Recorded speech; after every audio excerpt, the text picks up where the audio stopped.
여러분의 그 아멘으로 여러분의 그 믿음 상태를 확인하는 아주 나쁜 버릇이 있습니다. 다시 한번 할렐루야. 우리 옆에 계신 분과 인사합시다. 사랑합니다. 좋은 말만 합시다. 사람 살리는 말만 합시다. 할렐루야. 좋은 말만 해야죠. 오늘 하나님의 말씀은 이사야 43장 21절 한 절입니다. 함께 볼게요. 자, 이사야 43장 21절. 조만간 그 화면에서 말씀 나오는 걸 안 할 거예요. 우리가 그 성경을 다 가지고 다니는 게 그 바른 신앙 아니겠습니까? 물론 핸드폰에 다 있지만 정성이라고 생각해요. 저는 개인적으로. 그래서 조만간 화면을 좀 안 볼 생각인데 성경을 가지고 다니는 걸 습관화하시기 바랍니다. 23장 21절 한 목소리로 우리 크게 한번 읽어보겠습니다. 시작. 이 백성은 내가 나를 위하여 지었나니 나를 찬송하게 하려 함이니라. 한 번 더요. 자, 시작.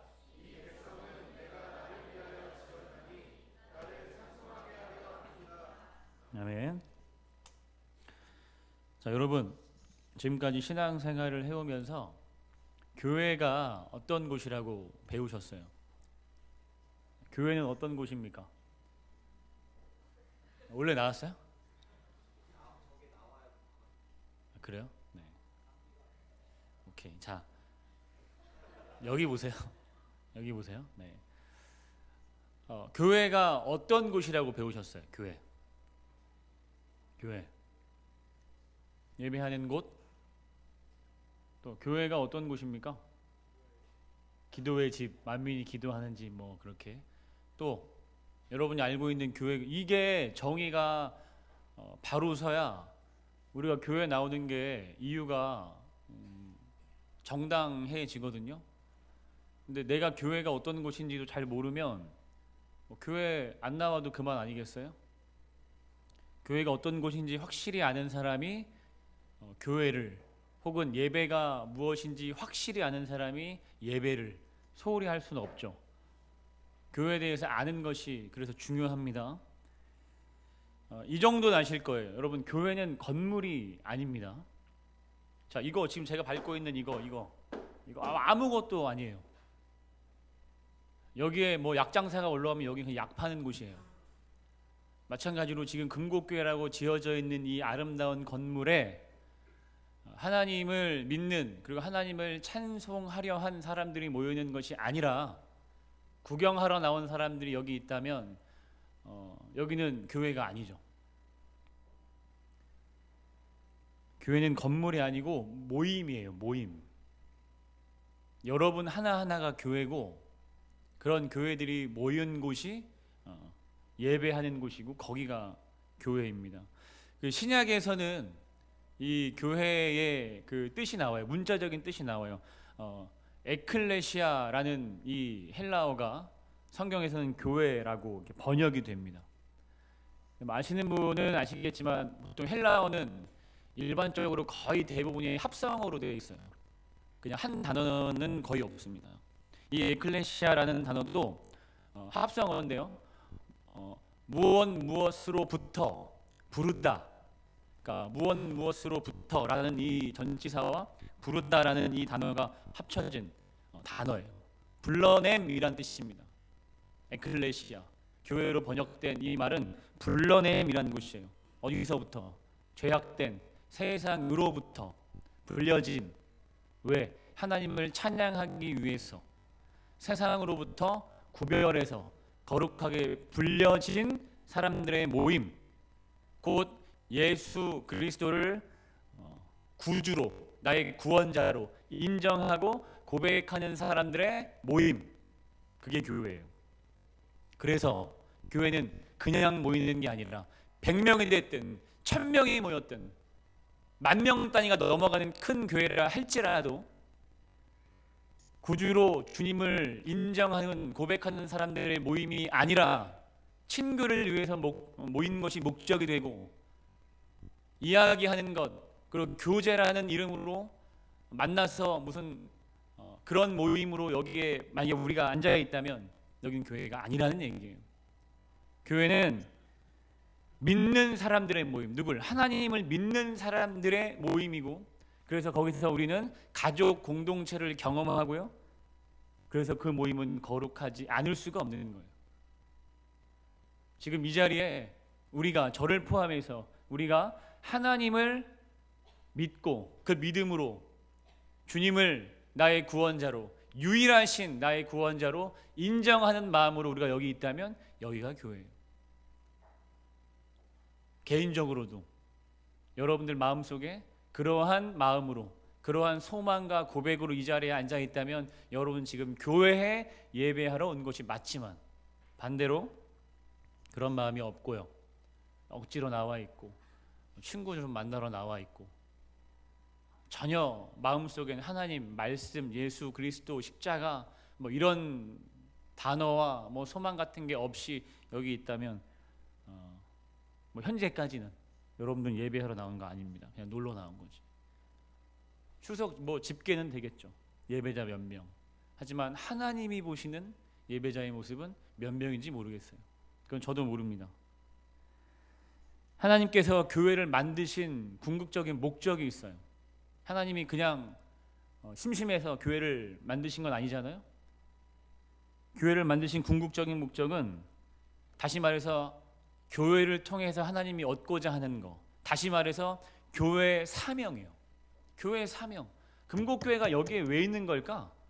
금곡이니까 그냥 금곡교회일까? 금곡교회가 여기 있는 목적이 있어요. 하나님의 목적입니다. 그게 첫 번째는 예배예요. 따라합시다. 예배. 예배. 교회의 첫째 된 목적은 그 누가 뭐라 해도 예배예요. 그 다음 뭐 훈련이 있고 섬김이 있고요, 전도가 있고 선교가 있습니다. 저희 교회는 전도와 선교에 굉장히 강해요. 저희 교회는 훈련이 정말 잘 돼 있어요. 저희 교회는 많은 성도님들이 사랑과 섬김으로 사랑을 가지고 잘 섬겨요. 예배는 별로예요. 거긴 교회 아니에요. 거긴 교회 아닙니다. 우리 청년부 공동체가 이 시간에 여기 앉아서 아무리 분위기가 좋고 사랑이 넘치고 선교와 전도에 아주 강점이 있는 그런 공동체라 할지라도 우리의 예배가 죽어 있다면, 우리 예배가 하나님 보시기에 정상적이지 않다면 여긴 교회 아니에요. 교회의 첫째 되는 사명이 바로 예배라는 것을 죽을 때까지 기억하시기 바랍니다. 저한테도 좀 버릇이 있어요. 제가 이제 유년부를 감당하니까 이제 아무래도 지하다 보니까 공기가 좋지 않죠. 유년부를 내려가면 항상 눈이 건조해요. 그래서 안약을 항상 소지하고 다닙니다. 저희 딸이 뭐 유전인지 뭐 이렇게 눈 깜빡이는, 저희 집사람 눈을 깜빡여요. 엄청 버릇인 것 같아요, 제가 봤을 때는. 그런 걸 이제 보고 뭐 이렇게 자라서 그런 건지 눈을 좀 깜빡여요, 저희 아영이가. 그 이게 안 좋은 습관이잖아요. 그래서 볼 때마다 뭐라 해요. 물론 이제 안 할 때도, 뭐라 안 할 때도 있죠. 뭐라 하면 오히려 애가 더 신경 쓴다는 뭐 말도 있어가지고. 그런데 제가 관심이 거기 있으니까, 제 딸 아영이를 볼 때마다 관심은 눈에가 있어요. 눈을 찡그리나 안 찡그리나 깜빡거리나 제 관심이 거기 있으니까 어찌됐든 아영이를 볼 때마다 저는 아영이 눈을 보는 거예요.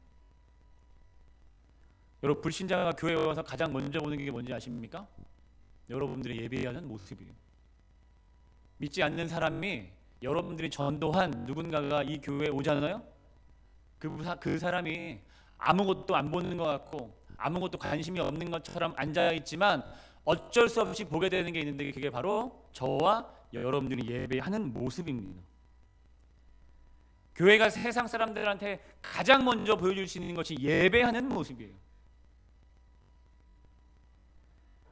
그들은 여러분이 예배하는 모습을 보고 하나님이 계신가 안 계신가를 판단해요. 여러분들이 예배하는 모습을 보고 진짜 그 하나님이 능력의 하나님이고 니네가 말하는 천지를 창조하신 분인지를 판단한다는 얘기예요. 그리고 내가 계속 이 교회를 다닐 것인가 다니지 말 것인가를 결정하기도 한다는 거예요.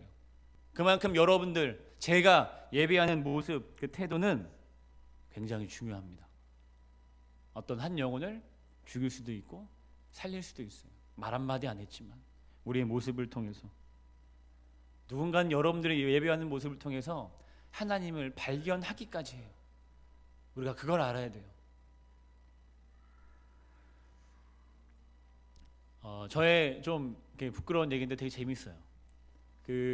제가 이제 대학원 신대원을 시험 치기 전에 이제 신대원 시험을 칠 수 있는 자격을 획득하는 뭐 그런 시험이 있어요. 시험 내용은 그렇게 어렵지 않아요. 그냥 간단합니다. 근데 그 자리가 부담되는 이유는 면접 때문이에요.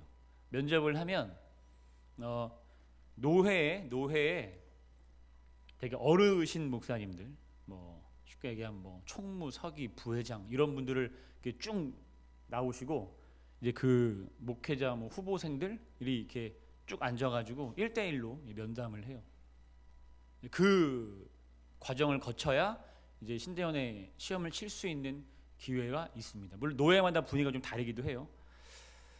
저는 그 시험을 이전 교회에서 쳤어요. 이전 교회에서.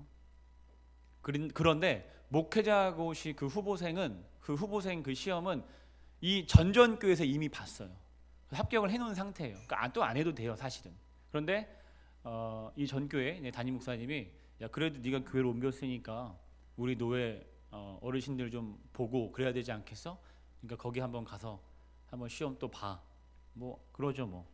이제 아멘을 하고 이제 시험 보는 날이 됐어요. 그런데 제가 한 가지 이제 좀 오해했던 게 뭐냐면 그 전전 교회는 같은 날에 두 개를 다 치르지 않아요. 시험과 면접이 날짜가 달라요. 이해했어요? 따라오고 있죠? 네. 그래서 시험을 보고 뭐 다음 주가 됐든 그 다음 날 했던 면접을 보러 갑니다. 근데 전 교회 노예는 같은 날 봤어요. 그걸. 시험도 그날, 면접도 그날. 제가 몰랐죠. 그래서 제가 어떻게 갔냐면 그 아디다스 파란색 추리닝 한 벌을 입고요, 오토바이를 타고요, 그리고 교회를 갔어요. 시험이니까. 시험 때는 그런 게 상관없거든요. 근데 그 교회가 꽤 큰 교회였습니다. 근데 제가 이제 오토바이가 뭐 소리가 좀 컸어요. 교회 앞에다 딱 댔어요. 근데 그때 지금 생각한 게 아니지. 그날 노회 어르신들 목사님들이랑 내가 시간을 딱 맞춰서 온 거예요, 교회에. 그 목사님들이 주로 검정색 차 타고 다니잖아요. 근데 그분들이 차를 딱 한 2대 정도 제 옆에 쓰는 거예요. 저는 아직 시동을 안 껐고 부랑부랑 막 거리고 있고 추리닝 한 벌 입고 있고. 근데 그분이 나오시면서 저를 위아래로 훑었어요. 제가 그 시선을 확실히 느꼈습니다. 그래서 제가 기분이 나빴죠. 이분들 참 겉모습으로 사람 판단하는구만. 그러면서 나도 한번 훑었어요. 그 시험을 잘 봤어요. 근데 약간 이상하게 이제 불안감이 엄습해 오는 게, 저랑 같이 이제 시험을 치러 온 다른 사람들이 있었잖아요. 다 정장을 입고 오는 거예요. 얼마나 특이했습니까? 뭐 그냥 세미 정장 청바지에 티도 아니고 그 파란색 추리닝 한 벌 입고 갔다니까요, 제가. 깃도 여기까지 올려가지고.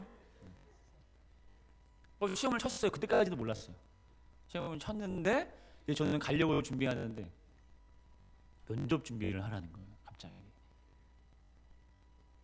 면접 준비를 하라는 거예요. 그래서 이거 완전히 이제 어떻게 해야 되지? 이제 엘리베이터를 어쨌든 면접을 봐야 되니까 엘리베이터를 탔어요. 근데 그때 마침 그 노예 이제 뭐 서기 목사님인가 같이 탄 거예요, 엘리베이터를. 저보고 자네는 여호수아인가? 그러는 거예요. 그래서 예? 그랬더니 뭘 믿고 그렇게 강하고 담대? 정확한 그 멘트예요. 이제 같이 엘리베이터 타는 사람들 막 웃고 막. 어떻게 해요 근데. 그리고 갔는데 그래서 앉았어요. 제 기억엔 한 8명, 9명 정도 이렇게 앉았습니다. 목사님들도 한 6분 정도 이렇게 앉아 계셨고, 이제 질문이 뭐 예를 들면 이런 거였어요. 왜 자네 목사 하려고 그러나? 뭐 이런 거예요. 근데 제가 끝에는 앉지 않고 한 중간쯤 앉았어요. 상상되세요? 이렇게 물어보시는 거예요, 저한테. 이 끝에서부터 자네는 왜 목사가 되려고 그러나? 자네는. 저를 건너뛰어요. 진짜로. 아 진짜요 이거 농담 아닙니다. 저를 건너뛰어요. 그렇게 질문하고 두 번째 질문 하는데 또 건너뛰고 한 세 번 정도 질문하는데 저는 면접 시간 한 3, 40분 동안 한마디도 안 했어요. 한마디 못 했죠? 한마디도. 그리고 이제 교회를 갔어요. 다음 날 저 담임 목사님이 너 어제 무슨 일이 있었냐? 그래서 이제 사실대로 얘기를 했죠. 이래 해서 몰랐다. 목사님이 막 그거 이제 커버하시느라고 막 노예 들락날락 거리고 막 뭐 결국은 합격을 어쨌건 시켜줬어요. 그 노예에서는 제가 유일하게 면접 볼 때 추링 입고 간 사람입니다. 지금까지도 그 노예에서는. 여러분 제가 이 얘기를 왜 하냐면 만약에 제가 그날이 면접인 걸 알았다면 오토바이 타고 갔을까요? 그 파란색 추리닝 한 벌 입고 갔겠습니까? 제가 그날 누굴 만날지를 알았다면 만약에 그러면 또라이죠. 알고도 갔다 그럼 또라이인 거예요. 여러분 우리가 예배하러 오는 것이 하나님을 만나러 가는 것을 아는 사람이라면 마음의 태도가 달라질 수밖에 없는 거예요. 우리가 예배에 대한 마음의 태도가 주님 보시기에 바르지 못하다면 내가 오늘 누굴 만나러 가는지 모르는 거예요. 여러분 우린 예배를 통해서 하나님을 만납니다. 믿으십니까? 그걸 아는 사람이 예배에 진지하지 못하다? 그건 말도 안 되는 얘기예요. 예배가 하나님을 만나는 시간이라는 것을 아는 사람이 예배에 진지하지 못하다? 그건 말이 안 되는 거예요. 하나님에 대한 믿음이 희미하다면 그만큼 여러분들이 혹은 제가 하는 예배가 덜 진지하겠죠. 대충대충 형식적이겠죠. 하나님에 대한 우리의 믿음은 반드시 예배에서 드러나게 되어 있습니다. 믿음이 보이지 않는다고요? 천만에요. 믿음은 너무 잘 보입니다. 그 중에 하나가 우리가 예배하는 자리, 거기에 임하는 그 모습과 태도, 마음가짐, 거기에서 우리가 가지고 있는 믿음이 드러나게끔 되어 있는 거예요. 자, 그런 의미에서 여러분의 예배는 어떻습니까? 제가 여러분의 예배가 엉망이라서 이렇게 표적 설교하는 거 아니에요. 적격 설교하는 거 아닙니다. 제가 그냥 물어보는 거예요. 생각해보자고. 여러분들의 예배는 어때요? 각자 생각하는 나의 예배는 어떻습니까? 우리 청년부의 예배는 어떻습니까? 어떤 것 같아요? 여러분 누군가에게 전도 대상자든 혹은 불신자든 누군가에게 야 우리 교회 카페 시설이 기가 막히거든. 커피가 정말 맛있어. 우리 교회 목사님이 혹은 전도사님 말씀이 정말 기가 막히다. 진짜 재밌어. 우리 교회 찬양팀이 있는데 진짜 잘해. 마커스 막 저리 가라야. 여러분 그런 거 말고 야 우리 교회에 카페가 없거든. 우리 교회 요즘 막 교회들이 추구하는 그런 편안한 자리도 아니고 여러 프로그램이 있지도 않아. 그런데 우리 교회 예배는 내가 너한테 정말 자랑할 만하다. 여러분 그런 예배 하나 때문에 여러분들이 누군가를 전도할 수 있는 그 정도의 예배입니까?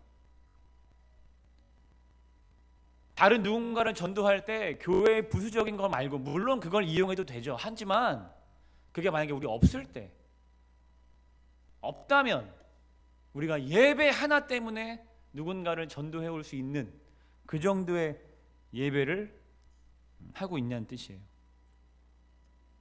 예배를 통해 받는 그 은혜가 예배를 통해서 경험하는 그 감격이 너무 커서 나 혼자 갖고 있기엔 아깝고 나 혼자 갖고 있기엔 이게 너무 커서 누군가에게 전달하지 않고 누군가에게 흘려보내지 않으면 안 될 것 같아서 예배를 자랑하고 우리 예배를 소개하고 싶을 정도. 여러분이 그 예배를 소망하고 계십니까? 여러분 이 예배가 정말 기다려져요? 그래서 여러분들 어젯밤부터 밤을 설치셨습니까? 제가 늘상 얘기하지만 우리의 예배는 토요일부터예요. 우리 예배는 토요일부터예요. 오늘 말씀을 듣고 또 전하는 가운데 개인과 또 우리 청년부 교회 공동체가 다른 거 자랑할 거 하나 없어도 우리 교회 카페 커피 별로 맛 없죠. 전 별로 맛 없거든요. 저는 별로 맛이 없어요. 뭐 그럴 수 개인 차잖아요. 그래서 저는 커피로 전도 못할 것 같아요. 예배로 전도할 수 있길 간절히 소망합니다. 다시 한번 우리 본문을 읽어볼까요? 이 백성은 내가 나를 위하여 지었나니 나를 찬송하게 하려 함이니라. 다시 한번 좀 집중해서 다시 한번 시작. 이 백성은 내가 나를 위해서 지었나니 나를 찬송하게 하려 함이니라. 여기에 이 백성이란 말이 지금 누구를 가리키는지는 아시죠? 이스라엘 백성을 가리키는 거예요. 근데 이스라엘 백성이 또 누굽니까? 아무나예요? 선택받은 백성. 지금 현재도 이스라엘 백성들은 이 말씀 때문에 엄청난 자부심으로 살아요. 여기서 나오는 이 백성은 선택받고 구원받은 백성을 이야기해요. 지금 신약 시대에서는 교회 공동체를 의미합니다. 서두에 말했던 대로 세상으로부터 부르심을 받은 불려진 사람들, 하나님께 선택받고 구원받은 교회 공동체, 바로 저와 여러분을 얘기하는 거예요. 여기서 말한 이 백성은 저 멀리 있는 이스라엘 백성들, 몇천 년 전의 이스라엘 백성들을 얘기하는 게 아니라 여기서 말하는 지금 이 백성은 저와 여러분을 얘기하는 거예요.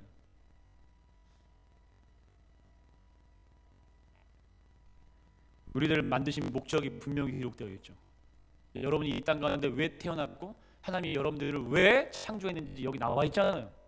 제가 얘기하는 게 아니라 내가 나를 위하여 지었나니 나를 찬송하게 하려 함이니라. 예배하기 위해서 여러분들을 창조하셨다고요. 다른 이유 없습니다. 하나님을 찬송하고 예배하는 이 일을 위해서 하나님께서는 새로운 백성, 곧 저와 여러분, 우리들을 창조하셨다는 말씀이에요. 그래서 교회가 해야 할, 저와 여러분이 해야 할 첫째 사명이 예배라는 거예요.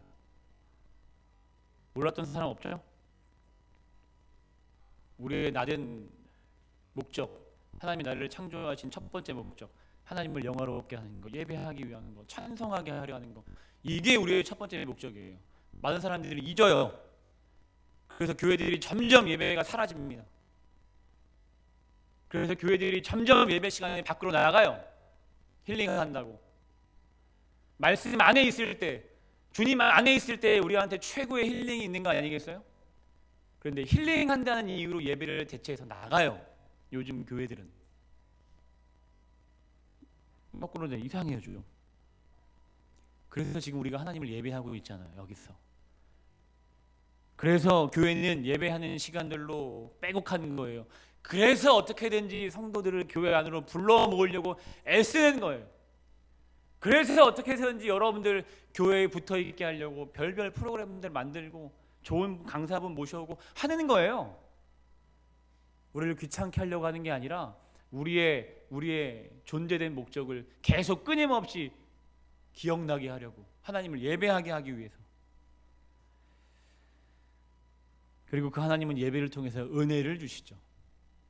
우리가 예배를 통해서 얻을 수 있는 건 딱 하나예요. 은혜. 그것 때문에 예배하는 거예요. 은혜 얻으려고. 구원받고 은혜 받으면 나타나는 가장 확실한 변화가 뭔지 아십니까?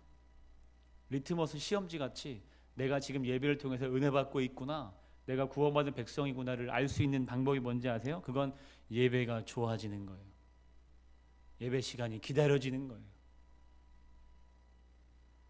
우리가 흔히 하나님을 만나는 시간이라고 표현하는 그 예배가 기다려지고, 그 예배가 예배하고 싶어서 막 미치겠고 죽겠고 찬송하고 싶은 마음이 막 굴뚝처럼 올라오는, 여러분 그러한 감격과 은혜가 여러분한테 있습니까? 그러면 변화가 안 될 수 없어요. 그런데 이 기쁨의 크기 있죠. 그 은혜의 감격의 크기 있죠. 그 크기는 하나님만 바라는 정도와 비례한다는 것을 기억하시기 바랍니다. 구원의 감격, 그 예배를 통한 은혜의 기쁨, 이 크기가 내가 하나님만을 바라는 것과 비례해요. 요즘 제가 생각하는 게 있어요. 구원받은 감격이, 예배하는 그 소망과 은혜가 감당할 수 없을 정도로 크다고 하는데, 성경에서는 나는 지금 그 감격과 기쁨으로 살고 있나? 정녕 이 정도의 기쁨 때문에 예수님이 나를 위해서 돌아가신 게 맞나? 이건 아닌 것 같은데 하는 생각이 들어요, 요즘에. 여러분, 기쁨 가운데 사십니까? 그 어떤 힘든 일이 여러분 앞에 있을지라도 내가 구원받은 하나님의 자녀라는 생각만 떠올리면 그 모든 것들이 눈 녹듯이 사라지듯이 여러분에게 구원의 감격과 예배에 대한 은혜가 그 정도예요? 성경에는 그 정도래요. 근데 지금 여러분 앞에서 설교하고 있는 저조차도 그렇지 않은 것 같아서 너무 괴로워서 요즘 이 말씀 때문에 너무 힘들어요. 하나님이 주시는, 말씀하시는 기쁨의 정도가 이 정도가 아닐 것 같은데 왜 나는 그런 기쁨을 느끼지 못하고 있을까? 이게 요즘 제 고민이에요. 세상에 감당할 수 없을 정도의 사람, 그 정도의 기쁨으로 살아간다고 이야기하는데 왜 나한테는 그 정도의 기쁨이 없지? 이게 저만의 고민이 아니길 바랍니다. 간간히 우리가 듣잖아요. 중국의 그 북한에 있는 지하교회 성도들의 이야기를 들어요. 제가 몇 년 전에 들었던 이야기인데 생각나더라고요. 지하교회에서 주님을 믿던 한 그 여인이 있었습니다. 아주머니. 네, 자녀가 있어요. 딸이 있대요. 딸이 있는데 뭐 걸렸다며, 아무튼 예배하다가 교회를 다니다가 잡혀서 한 이제 선택을 하라고 한 게 그거예요. 예배를 포기하고 하나님을 버리고 그리고 목숨을 부지하겠냐? 그냥 살려주겠습니까? 많이 괴롭히고 힘들겠죠. 하지만 어쨌든 목숨을 부지하겠느냐? 아니면 죽겠느냐? 예배할 거야? 죽을 거야? 하나님 믿을 거야? 하나님 버리고 살고 죽을 거야? 당연히 예배를 택했기 때문에 제가 이 얘기를 하지 않겠습니까? 예배를 택했대요. 어떤 형벌을 당했는지 아십니까? 자신의 딸이 보는 앞에서 유년부 그 설교 때는 제가 이 얘기는 안 했어요. 애들이 상상할까봐. 머리만 내어놓고 땅에 묻은 다음에 그 위를 탱크로 지나갔답니다. 딸이 보는 앞에서.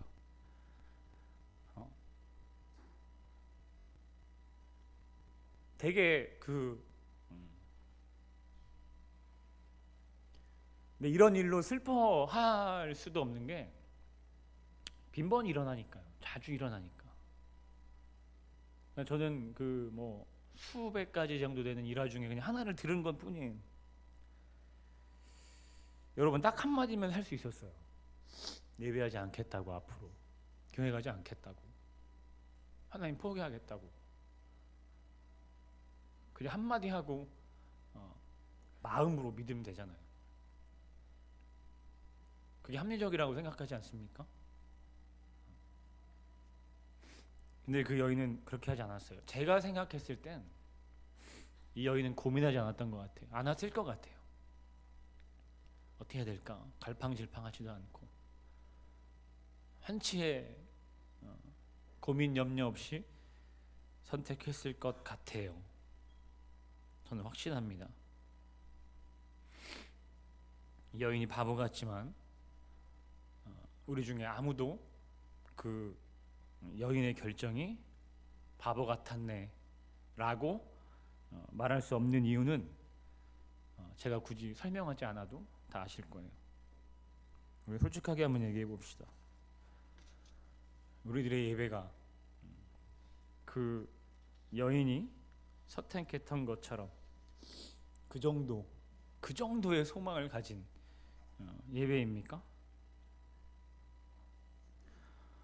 정말 솔직하게 같은 하나님을 믿는데 같은 예배를 하는데도 불구하고 어떤 사람은 목숨을 버리면서까지 예배를 사수하고 포기하지 않는데, 같은 하나님을 믿고 좀 더 좋은 공간에서 좀 더 자유하게 예배하는 저와 여러분한테 그 예배에 대한 소망과 기쁨이 그 여인의 반 정도라도 될까요? 예배를 통한 그 기쁨의 크기는 하나님만을 바라는 정도와 제가 비례한다고 했죠. 그래서 그 여인한테는 소망이 없잖아요. 뭐 환경이 그랬을 수도 있어요. 북한이니까 어디에 소망이 있겠습니까? 그러니까 하나님한테밖에 소망이 없는 거예요. 그 어디에서 기쁨을 찾고 은혜를 찾겠어요? 예배하는 장소밖에 없는 거예요. 근데 우리는 그렇지 않잖아요. 소망과 기쁨을 찾을 곳이 너무 많지 않습니까?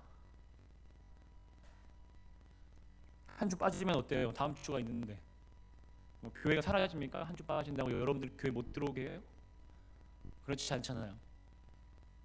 어쩌면 그래서 우리가 예배를 등한시하고 소홀히 하는 것은 아닌가 하는 안타까운 마음이 들어요. 저도 마찬가지입니다. 이렇게 이야기한다고 해서 제가 완벽하지 않다고 얘기했잖아요. 저도 마찬가지예요. 똑같아요. 차이가 있다면 그것 때문에 누군가는 괴로워하지만 누군가는 아무렇지도 않다라는 거. 그게 차이죠. 저는 우리 청년부가 예배 때문에 울고 예배 때문에 웃기를 소망합니다.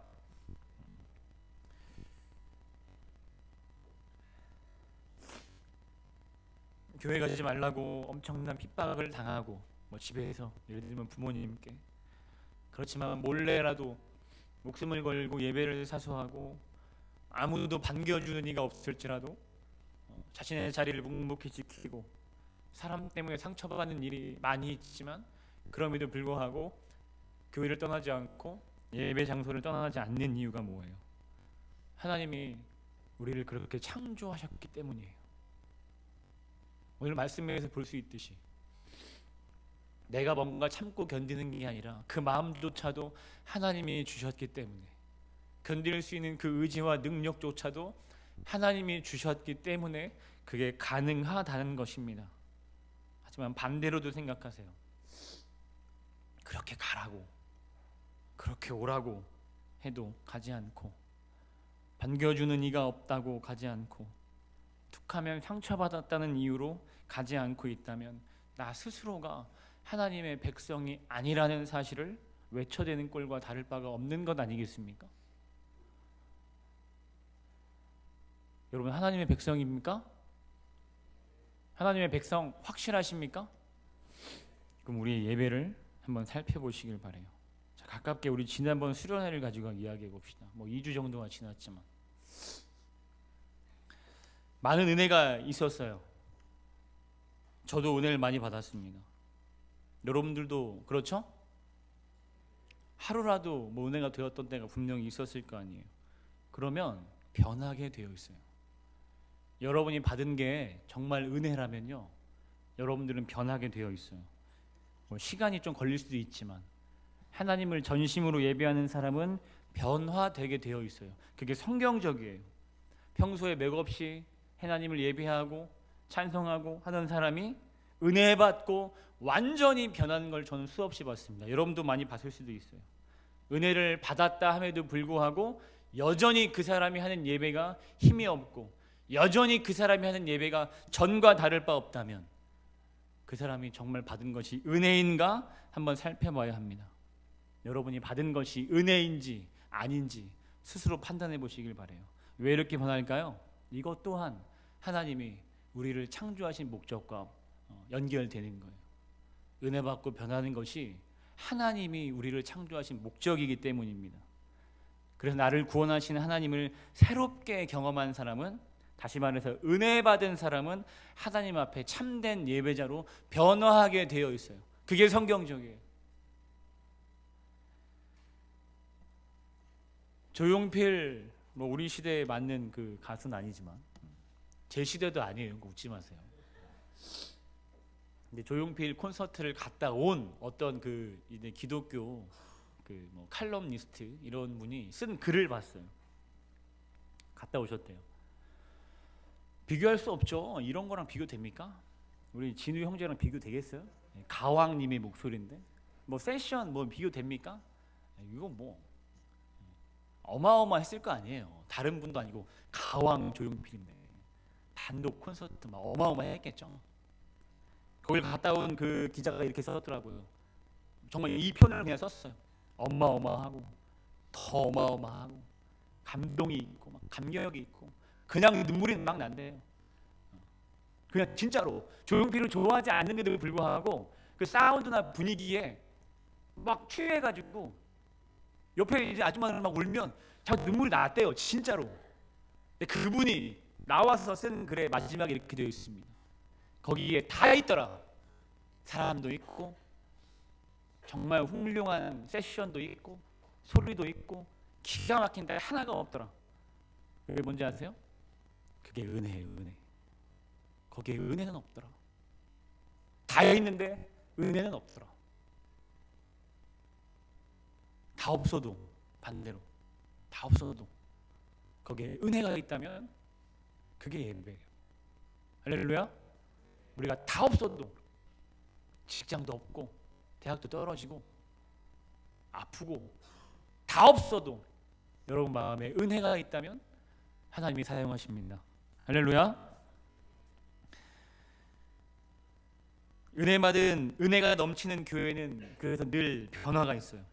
그래서 그걸 보고 우리는 살아있는 교회라고 얘기하는 거예요. 다른 거 보고 막 살아있는 교회라고 얘기하는 거 아닙니다. 예배의 능력을 경험하는 교회가 참된 교회예요. 여러분이 수련회 사경회를 통해서 은혜를 받았다면 변화하게 되어 있어요. 뭐가 변하는지 아세요? 시간이 변하고 개념이 변하고 태도 등등등이 변해요. 청년부 예배 1시 반이에요. 2시라고 적혀있으면 저한테 알려주세요. 어딘가에. 그거 빨리 수정해야 돼요. 청년부 예배 1시 반이에요. 주보 어디를 봐도 1시 반까지 찬양팀만 오는 겁니다 라고 써있지 않아요. 청년부 예배는 1시 반입니다. 그냥 3부 예배는 1시 반이에요. 이거 약속이에요. 저와의 여러분과의 하나님과의 약속이에요. 하나님과의 약속된 시간이 1시 반인 거예요. 물론 뭐 일처리를 뭔가를 하다가 뭐 그게 이제 연결돼서 좀 늦게 오는 거 뭐 그런 거는 얘기하는 게 아니고 그냥 집에서 오는데 뭐 어디 있다가 오는데 1시 반이 넘어. 누굴 만나러 가는지 아세요? 라고 물어보고 싶네요. 저는 개인적으로. 제가 아직까지도 여러분들 다 파악하지 못했어요. 솔직히 여기 있는 분들 한 50%밖에 이름을 몰라요. 아직도. 이름을 얘기해줘야 알아요. 아 맞다 이러면서. 제가 그래서 이 말은 누가 예배 시간이 늦는지 모른다는 뜻이에요. 그래서 할 수 있는 얘기예요. 그걸 잘 알면 저격 설교가 되겠죠. 너 들으라고 하는 얘기가 되겠죠. 근데 제가 잘 몰라요. 솔직히 말하면.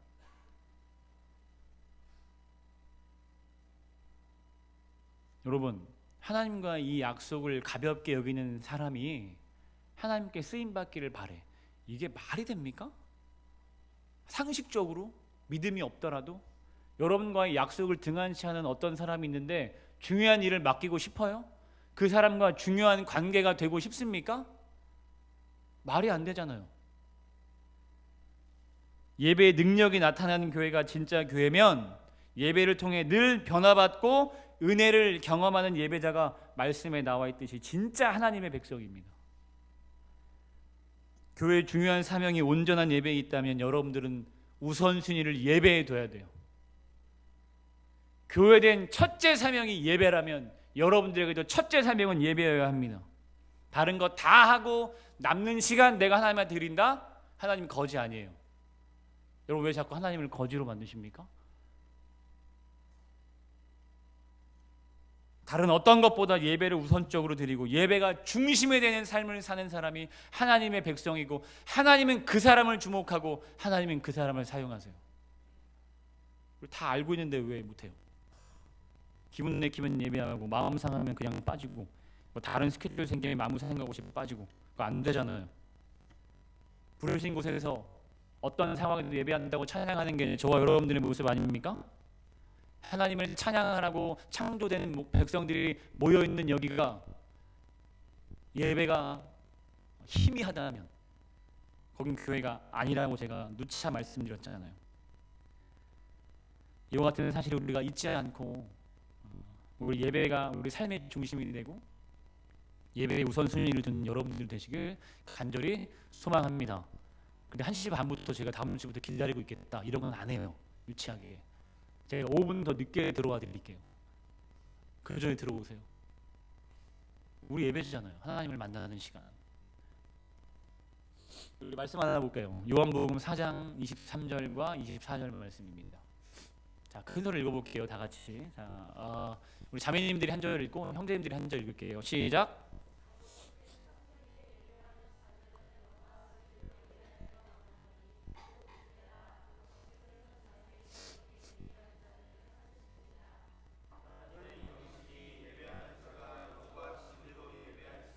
말씀을 보면 아버지께 참되게 예배하는 자들이라고 나와요. 참되게 예배하는 자들. 반대로 누가 있다라는 뜻이에요? 거짓되게 예배하는 자가 있다는 뜻이에요. 여러분 천국이 있는 거 확실히 믿으십니까? 정말로 믿으세요? 그냥 있다고 하니까 내가 그렇구나라는 거 말고 진짜 천국이 있는 거 믿으십니까? 그러면 뭐도 있어요? 지옥도 있어요. 마찬가지로 참되게 예배하는 자가 있으면 거짓되게 예배하는 자도 있어요. 교회 나와서 예배를 하긴 하는데 참되게 예배하는 자들도 있고 반대로 거짓되게 예배하는 자들도 있다는 뜻입니다. 그런데 하나님은 둘 중에 참되게 예배하는 사람을 찾으신대요.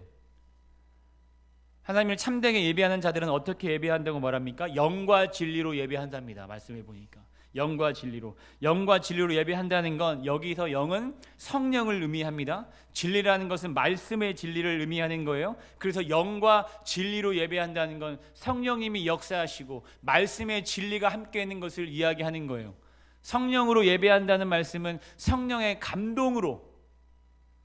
감동으로 우리 영혼이 충만해져서 사랑이 충만해지고 은혜가 충만해져서 영혼 깊숙한 곳에서 우러나오는 찬양이 있고 기도가 있는 것, 감사가 있는 것, 그렇게 하는 것이 예배란 뜻이고 성령님이 함께 하시는 예배가 진짜 예배라는 거예요. 참된 예배는 인간의 열정과 인간의 열심으로 하는 것이 아니에요. 참된 예배는 하나님이 주시는 감동과 기쁨이 있어야 된다는 것을 의미하는 겁니다.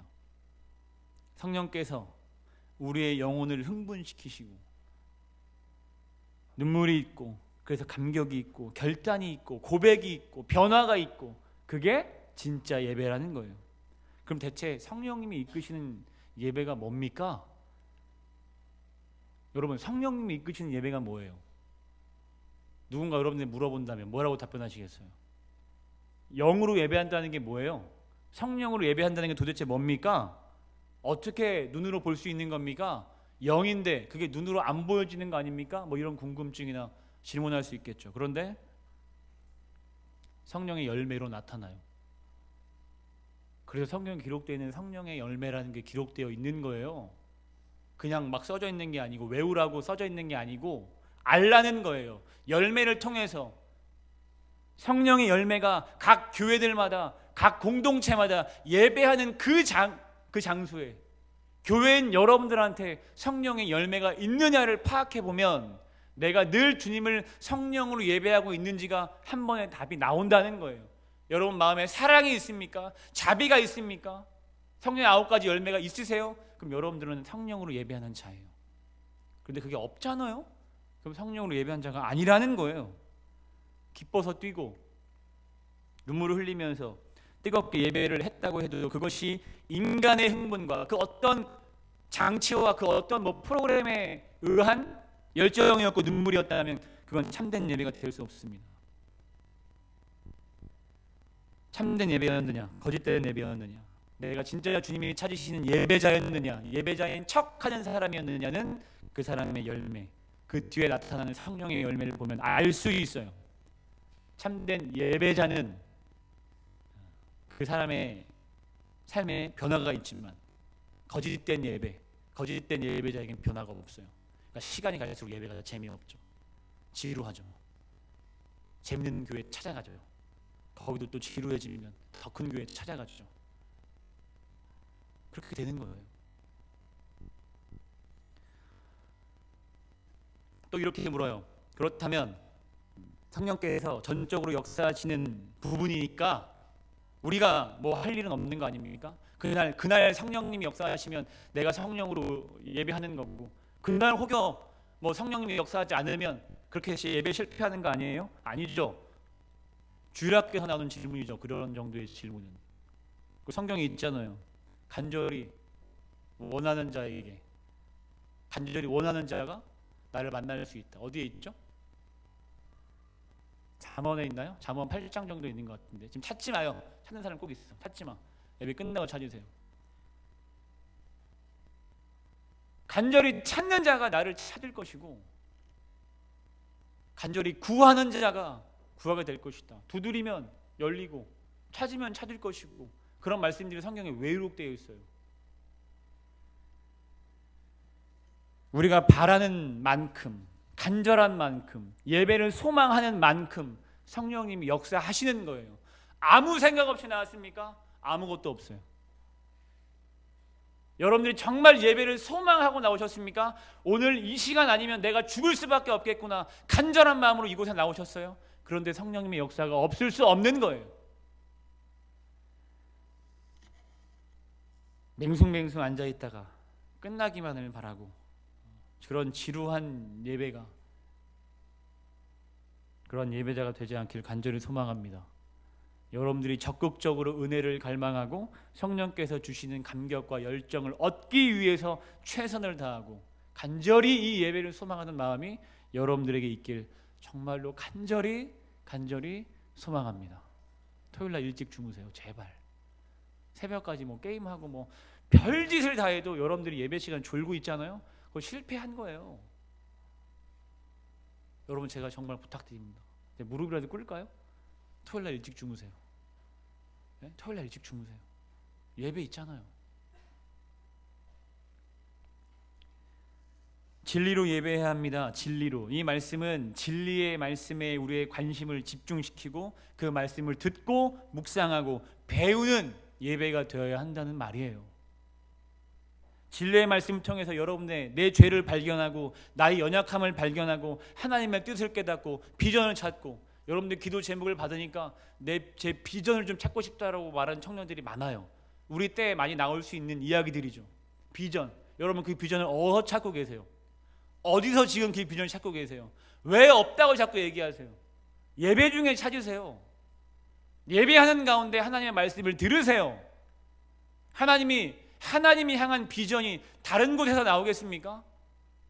왜 내가 뭐 할 줄 모르겠다고 하고 말하고 계세요? 예배 시간에 집중하고 하나님 말씀에 귀 기울이세요. 하나님의 말씀하시는 거, 그게 우리의 비전이 되지 않겠습니까?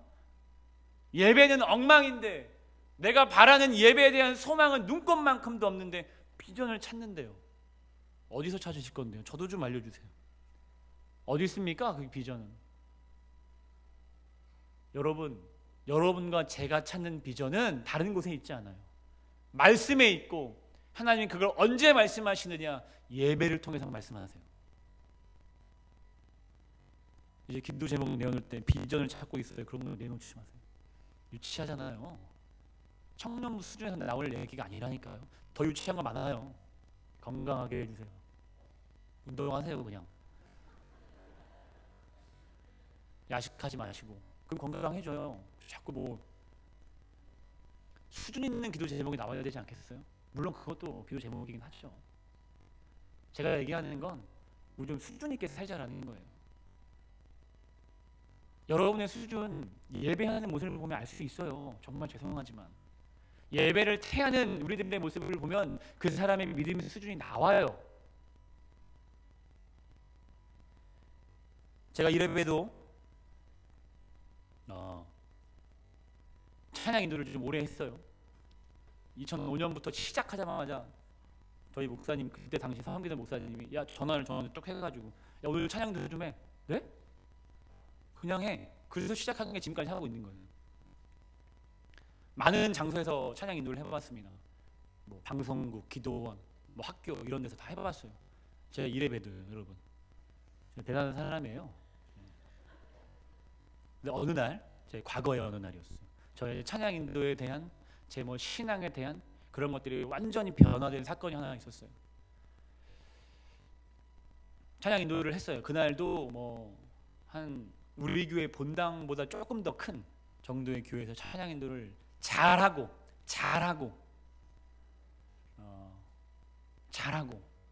잠깐 이제 땀을 막 흘려 열정으로 하잖아요. 이제 저희 같은 사람 열정으로 하잖아요. 대충 하는 거 없지 않습니까? 어쨌든 찬양하고 이제 찬양 딱 끝나고 나가서 흘린 땀 좀 세수 좀 하고 이제 그리고 들어왔는데 앞에서 누가 특송을 하고 있는 거예요. 그러니까 목사님이 이제 설교하시기 전에 한 명을 불러서 특송을 좀 시키신 것 같아요. 꼬맹이였습니다. 그때 당시에 초등학교 한 3, 4학년, 4, 5학년. 걔가 선천적으로 앞을 못 보는 애예요. 장님이에요. 맹인이에요. 그 아이가 찬양을 하고 있는데 제가 이제 보통 찬양 인도자들, 저처럼 건방진 찬양 인도자들, 우리 찬양팀 말고요, 저처럼 건방진 찬양 인도자들의 그런 몇 가지 모습이 있어요. 찬양 끝나면 이제 목마르고 땀 흘렸으니까 찬양 끝나고 잠깐 나가요. 그리고 들어와서 맨 뒤에 앉아요. 그런 건방짐들이 좀 있어요. 찬양 인도자들한테는. 그날도 이제 찬양 인도를 하고 정말 멋있게 잘했어요. 그 뒤에 앉아서 딱 이제 앉아 있는데 그 아이가 특송을 하고 있는 걸 들었어요. 그럼 하나님이 저한테 말씀하시는 것처럼 느껴진 게 뭐였냐면, 야 하느마, 내가 받고 싶은 찬양은 이거야. 그게 제 안에 말씀으로 들려오는 것 같았어요. 네가 하는 거 찬양 아니고 나는 이런 찬양을 원해. 어떤 찬양? 어떤 찬양이요? 진실한 마음의 고백.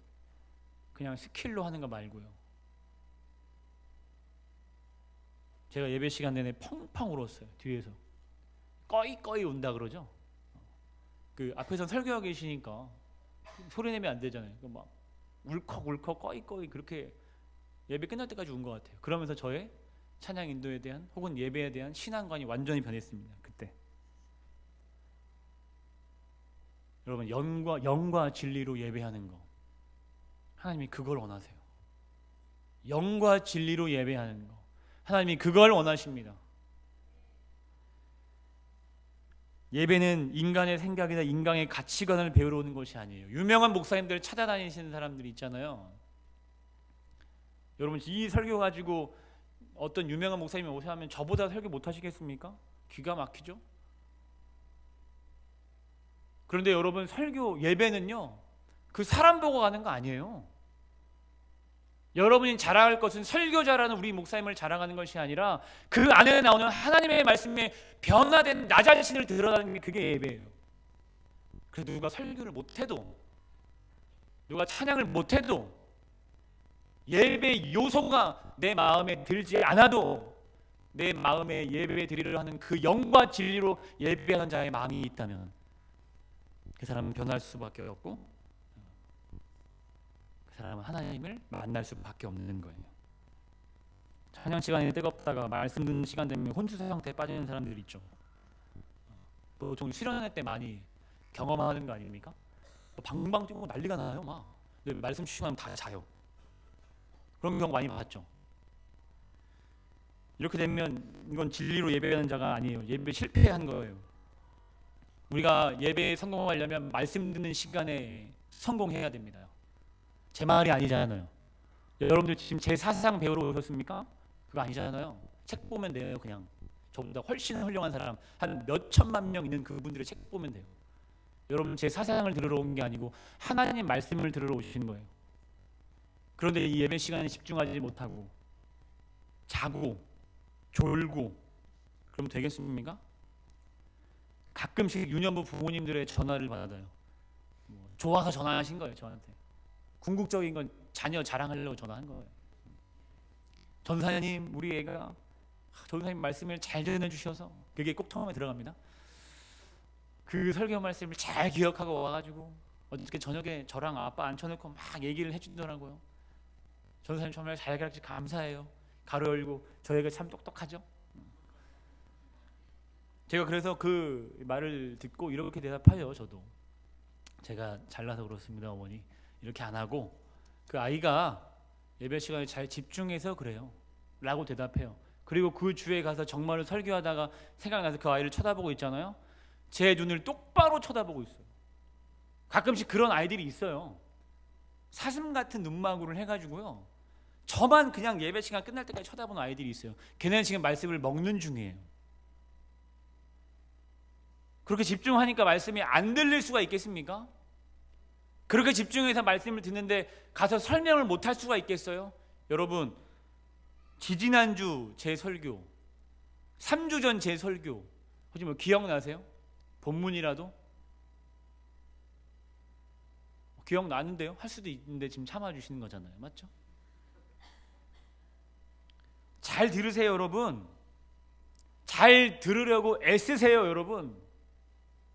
그 누가 이 자리에서 어떤 설교를 하든지 간에 일단 들으세요. 하나님의 말씀이니까. 허벅지를 막 꼬집어가면서 들으세요. 졸리면. 폰 만지지 마세요. 저를 막 노려보세요. 폰 자꾸 왜 만집니까? 그리고 목장 모임에 가셔서 열띤 토론을 하세요. 말씀 가지고. 이런 은혜가 있었다. 나도 그런데? 그래야 말씀이 여러분들의 삶에 각인되는 거예요. 듣고 간다? 나가면서 잊어버려요. 맞지 않습니까? 경험 다들 있으시죠? 나가면 잊어버린다니까요. 우리가 목장 시간에 모여서 말씀을 또 나눈 이유가 뭐예요? 그 말씀이 내 삶에 어떻게든 각인되게 하기 위해서 우리가 하는 노력 아니에요? 그래서 목장 모임 중요하지 않게 생각하는 분들 많죠. 도망가는 분들 많죠. 예배는 하는데 목장 모임은 참석 안 하시는 분들이 있잖아요. 분명히 들으세요, 여러분. 목장 시간 같은 게 왜 중요하냐면, 소그룹 모임이 왜 중요하냐면, 그 시간을 통해서 우리가 물론 교제도 하지만 하나님의 말씀을 더 풍성하게 나눌 수 있기 때문이에요. 목장 모임 대수롭지 않게 여기시는 분들 회개하세요. 사퇴하세요. 이게 아니고 회개하세요, 여러분. 목장 모임 빠지시는 분들 회개하세요. 정말로 회개하세요. 공동체 훈련, 뭐 그런 교육 프로그램 이런 거 대수롭지 않게 생각하고 왜 그걸 내가 해야 되는지 모르겠다라고 말씀하시는 분들 있죠? 회개하세요. 다 말씀이 내 삶을 각인시키기 위한 그런 몸부림들이에요, 여러분. 목장장들이 왜 토요일날 황금 같은 시간 10시까지 와서 저랑 1시간 반 동안 공부하고 가시는지 아세요? 여러분들 때문입니다. 그 사람들은 뭐 돈 받나요? 교회에서? 똑같아요, 여러분들과. 근데 왜 그 시간에 그렇게 투자하는지 아세요? 우리의 삶에 하나님의 말씀을 각인시키기 위한 몸부림이에요. 설교 시간은 가장 지루한 시간이 아닙니다. 가장 관심을 가지고 집중해서 말씀의 참맛을 경험하는 시간이 말씀의 시간이에요. 이렇게 참된 예배를 드리는 사람을 하나님이 찾고 계십니다. 자, 로마서 12장 1절 하나만 더 볼게요. 로마서 12장 1절 다 우리가 너무나 많이 익숙한 말씀입니다. 한번 큰 소리로 읽어보겠습니다. 자, 시작. 그러므로 형제들아, 내가 하나님의 모든 자비하심으로 너희를 권하노니 너희 몸을 하나님이 기뻐하시는 거룩한 산 제물로 드리라. 이는 너희가 드릴 영적 예배니라. 마지막으로 우리가 생각해야 될 것은 교회 공동체의 예배는 우리 삶의 예배에서 완성된다는 거예요. 할렐루야. 우리 이 시간에 드리는 이 한 시간의 예배가 우리의 모든 것을 판단할 수도 가름할 수도 있지만 이 예배의 완성은 여러분들이 세상에서 지내는 그 6일간의 시간을 통해서 완성된다는 거예요. 그러니까 교회에 모여서 이렇게 공적으로 예배드리는 것으로 끝나는 것이 아니라는 말씀입니다. 성령의 감동과 말씀의 능력을 체험한 사람이 세상에 나아가 주님을 높이는 삶을 사는 것을 의미하는 거예요. 이것을 삶으로 드리는 예배라고 합니다. 오늘 말씀에 너희 몸을 하나님이 기뻐하시는 거룩한 산제물로 드리라고 되어 있어요. 본문은 이것을 영적 예배라고 이게 영적 예배라고 설명하고 있잖아요. 제 얘기가 아니고, 맞죠? 산제물 드리래요. 그게 삶의 예배인데 그게 영적 예배랍니다. 교회에서 드리는 이 참된 예배로 끝나는 것이 아니라, 목장 모임을 통해서 은혜 받고 하는 것도 거기서 끝나는 것이 아니라 세상에서 하나님께 헌신된 삶으로 살아가는, 그게 우리의 진짜 예배의 완성이라는 거예요. 그래서 여기서 중요한 포인트는 내 몸을 드려라. 우리의 마음을 드려라가 아니고 내 몸을 드려라. 내 젊음도 내 생명까지도 아낌없이 드릴 수 있는 예배자가 되어라. 그게 영적 예배니라. 신앙생활 어려운 거라고 제가 말씀드렸죠. 이래서 어려운 거예요. 우리는 예배 하나 때문에 목숨까지 버려야 되는 사람들이기 때문에 신앙생활이 어려운 거예요. 신앙생활이 편안합니까 여러분? 재밌어요? 일주일에 한 번 교회 나와서 오랜만에 만나는 사람 만나고 뭐 좋은 말씀 듣고 가니까 즐거워요? 그러면 신앙생활 여러분 똑바로 하고 있는 거 아니에요. 신앙생활은 어려워야 돼요. 힘들어야 돼요. 주님이 십자가 가지고 가신 그 길이 유쾌하고 즐겁고 행복하게만 했겠습니까? 어려운 거예요. 힘든 거예요. 아픈 거예요. 우리가 주의 십자가 지고 가는 그 길이잖아요. 신앙생활은 어려운 거예요. 힘든 거예요. 여러분 힘들어요? 예배 때문에? 신앙생활 하는 게 어렵습니까? 신앙생활 잘하고 계시는 거예요.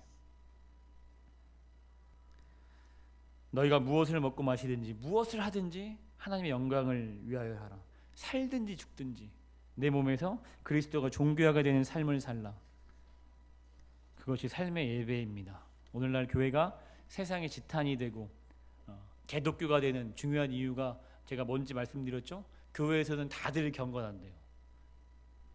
교회에서는 다들 착하고 거룩한 것 같은데 밖에 나가면 사기꾼이 되고 밖에 나가면 술꾼이 되고 밖에 나가면 깡패가 되고 거지가 되고, 여러분 그렇기 때문에 그런 이중성이 우리 안에 있기 때문에 우리가 어느샌가 기독교가 개독교가 된 거예요. 그때 사람이 우리만 욕합니까?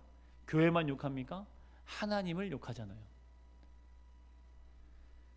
왜 몸으로 산제사를 드리라고 했어요? 여러분의 예배가 교회 안에서 드리는 것으로 끝나는 걸 원치 않으셨기 때문이에요. 우리들의 이 교회에서의 모습이 하나님을 찬송할 때 막 인상 쓰고 찬송하는 사람 없잖아요.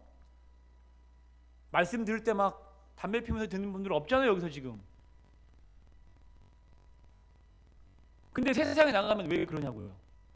여기서도 하든가. 그러면 여기서 제 말씀 들을 때 기분 좋으니까 한잔 하면서 들으세요. 뭐 저도 같이 합시다. 제가 지금 담배 피우면서 여러분 설교하면 들을 거예요?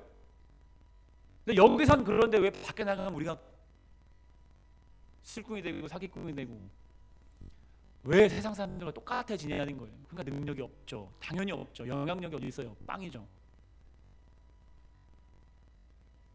전사님이 잘 몰라서 그래. 몰라요. 그러니까 어렵다는 거예요. 제가 그게 쉬우면 신앙생활이 쉽죠. 당연히 친구들 만나면 안 믿는 친구들 만나고 학교 가서 신입생 파티 뭐 가고 OT 가고 면접 뭐 어려운 분들 만나고 뭐 기타 등등 어려운 일들 많은 거 알아요. 근데 여러분들 중에서 어떤 한 사람은 어렵지만 어려운 길을 간단 말이에요. 그 사람 보고 신앙생활 하지 왜 대다수의 피해가는 사람 보고 신앙생활 하냐는 거예요. 여러분 중에 있어요. 그런 한 사람이. 누군지 찾아요. 그 사람과 친해지세요. 그 사람한테 배우세요. 그 사람과 함께 기도하세요. 여러분도 삶의 예배에서 성공하는 예배자가 되기를 간절히 소망합니다. 우리 금곡교회 청년부가 세상으로부터 비난의 대상이 아니라 칭찬의 대상이 되기를 간절히 소망합니다. 우리의 잘못된 삶 때문에 세상이 충격받는 게 아니라 우리의 구별되고 깨끗한 삶 때문에 세상이 충격받는 그런 공동체가 되길 간절히 소망합니다. 이때 우리의 예배가 온전하게 되는 거예요. 우리의 삶의 예배에서 우리의 모든 것이 완성된다는 것을 여러분 정말로 간절히 바라오니 기억하시고 그렇게 사시는 여러분들 되길 다시 한번 소망합니다. 3부 예배 몇 시요? 1시 반. 이 엄청난 설교를 예배 시간 일찍 오라는 거구나. 이렇게 마음을 찢는 분들 안 계시겠죠? 3부 예배 1시 반입니다. 누구와의 약속? 하나님과의 약속. 누굴 만나는 시간? 하나님 만나는 시간. 파란색 추리닝을 기억하세요. 제가 그 자리 누구 만나는 장소인지 알았으면 그렇게 안 갔다고 말씀드렸습니다. 근데 우린 이제 알아요. 예배는 하나님을 만나는 시간, 장소. 우리가 꼭 기억하고 예배에 승리하는 우리 청년부 공동체 다른 거 자랑할 거 하나 없어도 그거 하나 자랑할 수 있는 저와 여러분이 될 수 있길 간절히 소망합니다. 우리 시간에 함께 찬양할게요. 자주 부르는 찬양이고 뭐 가사도 없어도 부를 수 있는 찬양, 흔한 찬양. 그런데 여러분 가사가 이게 흔하지 않아요. 가사가 가볍지 않아요. 그런 마음가짐이 없는데 찬양하는 건 제가 하나님을 조롱하는 거라고 말씀드렸죠. 우리 찬양의 가사를 생각하면서 기도하는 마음으로 하나님께 찬양하고 기도하기를 원합니다. 찬양합시다. 따스한 성령님, 따스한 성령님, 마음으로 보내, 마음으로 보내, 내 몸을 감싸며 주어지는 평안함, 그 안에서 만족함을 느끼네. 사랑과 진리에, 사랑과 진리에, 영과 진리로 한 줄기 빛 보내, 한 줄기 빛 보내, 내 몸을 감싸며 주어지는 평안함, 그 사랑을 느끼네, 그 사랑을 느끼네. 아멘. 부르신 곳에서 나는 예배하네. 어떤 상황에도 나는 예배하네. 부르신 곳에서 나는 예배하네. 어떤 상황에도 나는 예배하네. 내가 걸어갈 때 길이 되고, 내가 걸어갈 때 길이 되고, 살아갈 때 삶이 되는 그곳에서 예배하네. 아멘. 내가 걸어갈 때 길이 되고, 살아갈 때 삶이 되는 그곳에서 예배하네. 부르신 곳에서 나는 예배하네. 어떤 상황에도 나는 예배하네. 부르신 곳에서 나는 예배하네. 어떤 상황에도 나는 예배하네. 우리 이 시간 기도합시다. 영과 진리로 주님을 예배하기를 원합니다. 성령 하나님, 간절한 마음으로 우리가 이 예배를 소망하오니 예배하는 가운데 우리를 주장하여 주시고 주님이 이끄시는 대로 우리가 나아가게 하여 주시옵소서. 진리의 말씀을 우리가 집중하여 듣기를 원합니다. 진리 되신 그 말씀, 내 생명 살리는 그 말씀 묵상하기로 결단합니다. 하나님, 영과 진리로 예배할 때 우리에게 세상이 감당할 수 없는 그 어떤 외로움과 고통과 큰일 앞에 있을지라도 내가 구원받았다는, 하나님의 자녀라는, 주님을 예배할 수 있는 사람이라는 그 은혜와 감격 앞에 모든 것들이 눈 녹듯이 사라질 수 있는 그 엄청난 은혜의 기쁨과 구원의 감격이 내 안에 있길 소망합니다. 주님, 내 안에 예배가 살아나게 하여 주시옵소서. 내 안에 예배가 소생하게 하여 주시옵소서. 우리의 삶 가운데 예배가 완성되게 하여 주시옵소서. 그래야 주님이 찾으시는 한 사람, 주님이 찾고 일하시기를 원하시는 그 한 사람 내가 되길 소망합니다. 우리 금곡교회 청년부가 되길 소망합니다. 우리 그런 마음으로 주여 한번 부르고 간절하게 하나님께 기도하며 나아가겠습니다. 기도합시다. 주여! 사랑의 주님, 감사합니다. 우리가 주님 앞에 진정한 예배자가 되길 소망합니다. 영과 진리로 하나님을 예배하는 예배자가 되길 소망합니다. 이 땅에 썩어질 것을 바라는 그러한 세상 사람이 아니라 하늘의 신령한 것, 주님이 주시는 신령한 은혜, 주님이 주시는 신령한 복을 바라는 하나님이 찾으시는 한 영혼이 되길 간절히 소망합니다. 주님, 우리 안에 예배가 살아나게 하여 주시옵소서. 우리 안에 예배가 소생하게 하여 주시옵소서. 예배 때문에 우리가 살고, 예배 때문에 우리가 주님을 만나는 귀한 은혜가 있길 소망합니다. 하나님, 우리 안에 은혜를 샘솟듯 부어주시옵소서. 우리 안에 감격을 샘솟듯 부어주시옵소서. 한 영혼도 예배에 실패하지 않고 주님 보시기에 주님이 찾으시는 거룩하고 아름다운 예배가 될 수 있도록 하나님 역사하여 주시옵소서. 주님 역사해 주시옵소서. 하나님 역사해 주시옵소서. 주님의 말씀대로 살길 소망합니다. 하나님 부어주시옵소서. 아버지,